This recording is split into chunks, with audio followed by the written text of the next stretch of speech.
Crazy Camellya will slice her enemies to their ends, and today I'm gonna tell you how to build her best. My name is Juice, and let's get into it. Which echoes does our woman on the wild side desire exactly? None other than 5-piece sun-sinking Eclipse. It's pretty clear as to why this is her best choice. Havoc damage, and a lot of it. There's no reason to choose any other set. 5-piece Lingering Tunes can work as a slightly weaker alternative thanks to all of the attack percent it provides, but Eclipse will be more consistent on the whole. She is a Havoc character, so as you'd expect, her main animal is Dreamless. A very strong Havoc nuker. This is your best bet for essentially any DPS of this element that there is. You'll do a ton of damage with this fella, plain and simple. You can also consider Crownless thanks to the lad's ability to increase the equipper's Havoc damage, a great alternative. As for her main stats, simple. Go for crit percent, Havoc percent, attack percent, and attack percent. This is undeniably her best in slot setup. You'll yield the most out of her by going for this. If you're wondering how she'd fare on different Echo main stat combinations, then have a looky here. As for Camellya's stat goals, simple. Go for 120% DR, 80 to 220% crit on a crit weapon, 60 to 210% on a non-crit weapon, 2.2 to 2.4k attack on a 5-star weapon, and 1.8 to 2k attack on a 4-star weapon. The crit is lowballing, you can get higher than that on those weapons, but those will be good enough to clear TOA. Upgrading upon those will only make your life even easier, and the rest of those stats are fairly safe.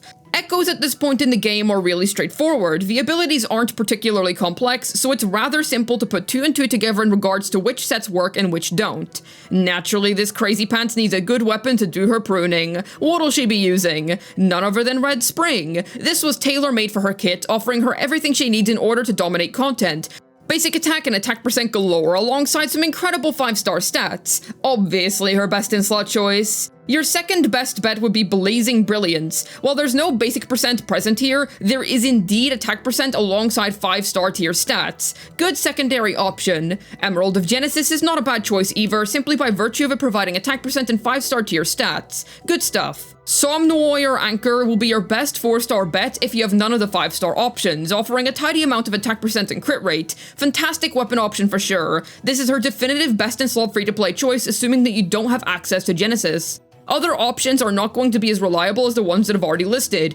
If you truly have nothing else and missed out on Somnoir Anchor, then Sword 18 is craftable, but shoot for an upgrade as fast as you can because it's nowhere near as good as her other options. It's no surprise at this point that the 5-star weapons are the absolute cream of a crop for a character.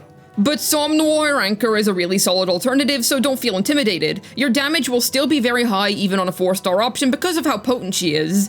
Yet who does Camellya wish to partner up with? First I'll go over her teammates, then how to actually play the teams. Sanhua is going to be the prime option for her. 38% basic attack damage deepen, 20% attack buffing at E6, she can hold Moonlit Clouds, is capable of doing some good damage if you choose to level her up, and has a ridiculously short field time. It's incredibly difficult to name a better teammate than her, especially considering that she's literally free. Everybody has a Sanhua, easily her second best in slot. You can also use Donjin as a driver of sorts for her, thanks to the fact that she can deepen Havoc damage on outro. This means that all of my fellow Donjin lovers aren't going to have to bench her so soon, as they can simply use these two crazy ladies together on the same team. This definitely won't be as strong as using Sanhua to buff Camellya, but it's still certainly a good team option that allows you to continue using Donjin. Your third slot is ideally Verena or Shorekeeper, no discussion here, we all know why that is. Insane buffs and heals. Time to tell you how to actually play the teams. Keep in mind that due to how Wuthering Waves combat has many variables, you might not be able to replicate these rotations exactly, but they are a good general framework to go by. First, the Sanhua-Verena combo.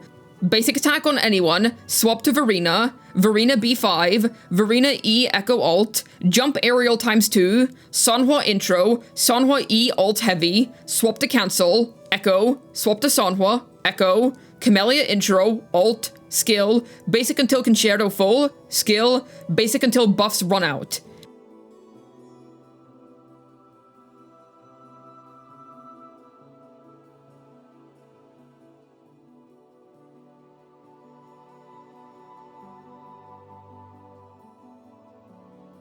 Secondly, Donjin Verena.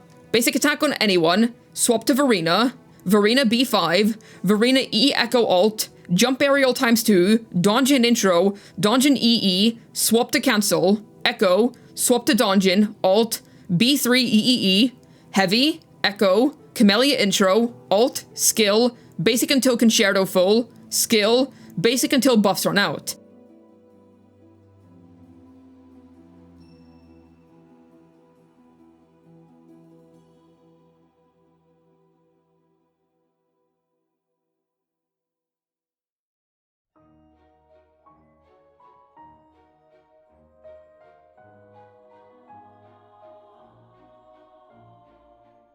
Then for Sanhua Shorekeeper, use Shore's intro if it's available, Shore B5 Heavy ×2, or once if you have her intro, Shore E Echo Alt, Sanhua intro, Sanhua E Alt Heavy, swap to cancel, Echo, swap to Sanhua, Echo, Camellya intro, Alt, Skill, Basic until Concerto full, Skill, Basic until buffs run out.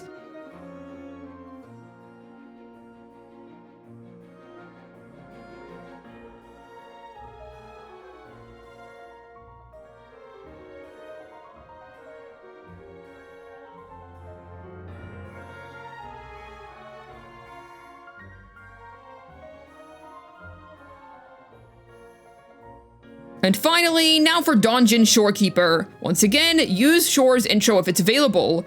B5 Heavy ×2, only ×1 if intro, Shore's E Echo Alt, Donjin intro, Donjin EE, swap to cancel, Echo, swap to Donjin, Alt, B3 EEE, Heavy, Echo, Camellya intro, Alt, Skill, Basic until Concerto full, Skill, Basic until buffs run out. Feel free to wind back and watch at a slower speed to better understand the specific gameplay beats that are happening on screen.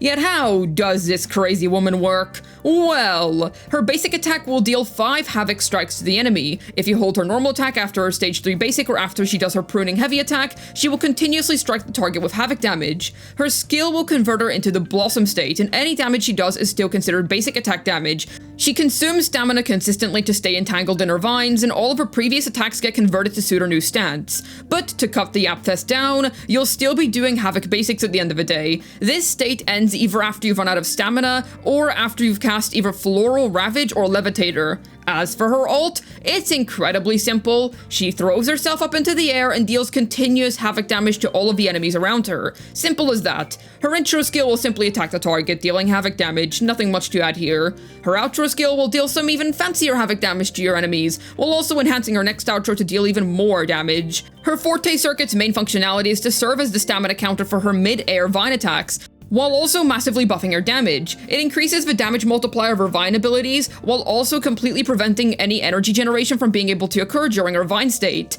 As for Camellya's inherent skills, simple. Her I1 will provide her 15% more Havoc damage bonus while also turning her heavy attack into basic attack damage. Good stuff. Her I4 gives her even more Havoc damage bonus while providing Camellya greater interruption to resistance as well. Neat. As for her Forte priority, simple, go for this. The reason why you level her skill is because even though it's considered basic attack damage, the scalings are within the ability itself. Then level up her Forte thanks to the absolutely gargantuan buffs that it provides her, and then go for her ult as the final cherry on top. Clearly, Camellya likes gardening quite a bit, so in order to afford new tools, we're gonna have to fund her through sequences. Well, this is nuts, a huge crit damage increase after using her intro skill. Naturally, this is insane as you would expect. Really good for an S1. This improves the damage of her skill by quite a bit, giving it more meaning. Awesome stuff, really need S2 for her damage output. More insane buffs for her. She already has a crap ton in her Forte circuit, so this is only keeping the dance going, as Camellya would say. The basic percent is huge for herself, but it doesn't really matter for the other teammates as it stands right now. However, since this applies to yourself too, it's a pretty wild S4. Another wild sequence, which is throwing an absurd amount of buffs her way. She'll be doing a genuinely scary amount of damage with her entire kit now, including her super basic intro skill.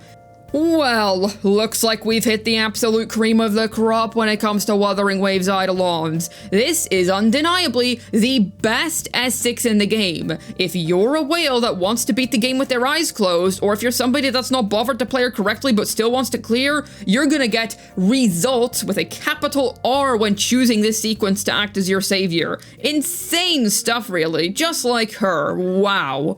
I'd say that the most logical vertical investment path for Camellya would, as always, be going for her signature weapon first, because it's such a boon for her over other options. Afterwards, literally any amount of sequences will help. It's up to you when to stop, because I would say every one of them has value on her. They round her out fully to become even more of a nuclear bomb than she was before. Huang Long is cooked if she ever decides to go insane mode on everyone at this stage.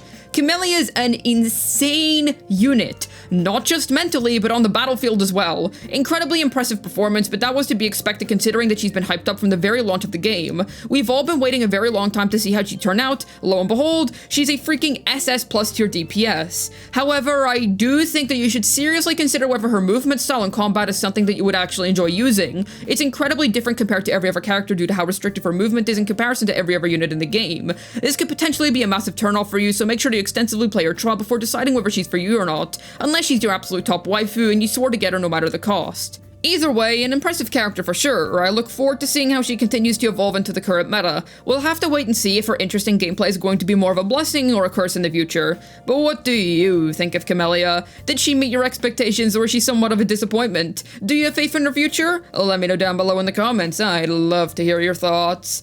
Hopefully this video was able to get or Camellya pruning her enemies as if they were useless weeds.